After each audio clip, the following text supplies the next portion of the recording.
Good morning and happy 4th of July to all you frustrated farmers. This is Mike Morris coming to you from Southwest Washington, and it's one of my favorite days of the year.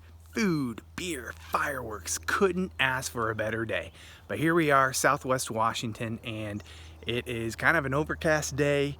Haven't really had a ton of hot weather here lately. It's been hanging around about the 75 degree, a little bit of sprinkles, so the garden is completely exploding. But before we get to the festivities of the 4th of July, I just thought I'd take you through one of my favorite little spaces, kind of a little experimental space that I put in about 3 years ago. But anyway, let's take a quick tour and see what's growing, shall we? All right, so here is one of my favorite spaces. It's just a little grass patch, kind of in some lazy little garden pattern that I put out. And this was all green grass about 3 years ago. And what I did is I basically just layered on about 8 inches of grass clippings in the fall, and I just kept layering on more and more and more. And then I've continued this pattern. So I've never fertilized in here. I've never had to do anything. And then I come through in the spring and I just systematically put in sunflowers randomly. And then around that, I put in pumpkins. And you know, I've got Cinderella pumpkins, I've got white pumpkins, whatever the kind of grayish green ones are. I've got gourds in here. My wife spends a small fortune on some of those decorative pumpkins because my wife is a decorator. And so anyway, last year I saved just about $100 by just growing my own little pumpkins and gourds and all those Halloween and Thanksgiving decorative issues. So here we go. We've got pumpkins growing all over the place. And while my wife hates the grass clippings, I love them. It keeps me from having to really weed. I really don't have to water their space. It keeps the grass at bay. It makes use of all those grass clippings that otherwise would go to waste or just into the bigger compost pile. But what it does is it helps nurture this little garden. And so while it looks a little bit unsightly now for those of you that don't like the brown look, this is what it can become.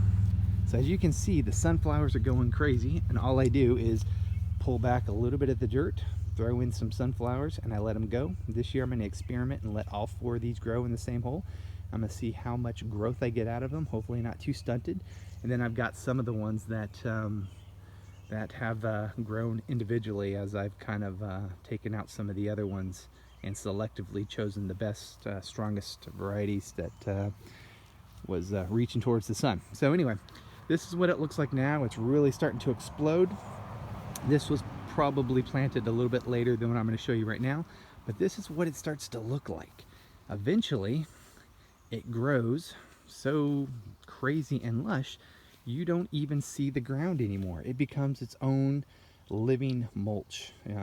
But underneath that is grass clippings that is keeping it from having to be watered for the most part and fertilized. But as you can see, the blooms on the pumpkins are just exploding.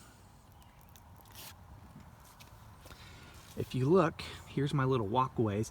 I've already had to selectively cut off the growth, and you're gonna have to do that. If this is something you decide you wanted to do, you need to cut off the growth, otherwise it will go crazy.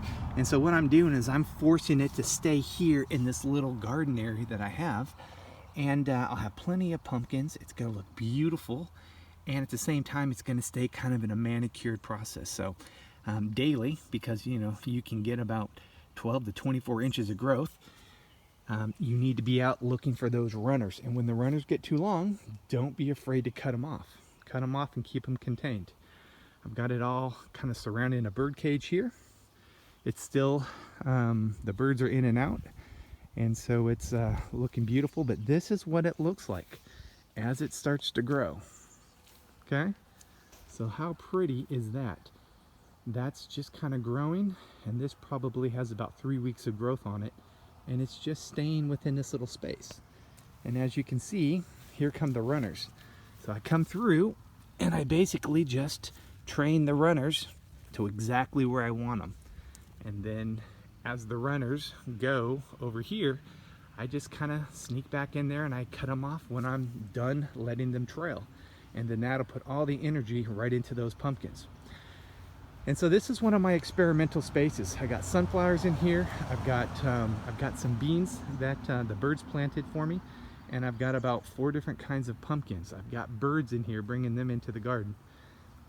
And then I've got the mulch here. And like I said, this whole garden was created with very little work. I cut the grass really close, and then I just came in and threw grass clippings on it. When the grass poked through, I put a bigger clump of grass clippings on it. And then in the spring, it was ready to plant. Easy peasy, no mess garden. And I've been doing this for 3 years. I have done nothing different other than dump grass clippings on this, let it break down to the ground level, put a little bit more, and it's well fertilized, well watered, and some of these sunflowers were deposited by the birds as well.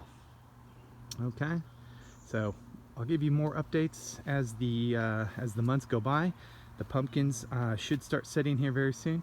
Just wanted to share this little garden space with you. Again, this is one of my favorites because one, took very little work to put in place, and it is just amazing results right now. And again, I am a huge fan of the grass clippings, kind of that back to Eden garden concept.